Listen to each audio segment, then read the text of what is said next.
Aba Maria, napupuno ka ng grasya. Diyos ay kapiling mo, tuwina.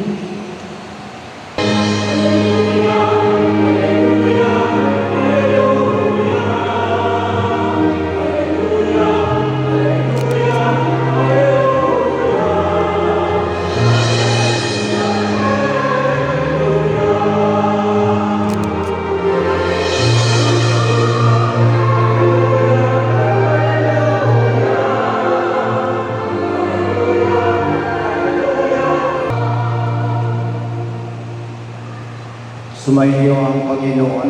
Sumayon.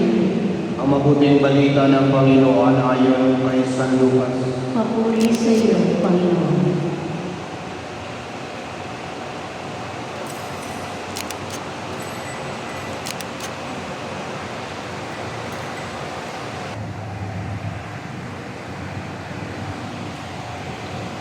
Manatili po na kayo at magantanda ng krus habang ginagawa ng mismo ang tagapaspas ng aklat ng mabuting balita.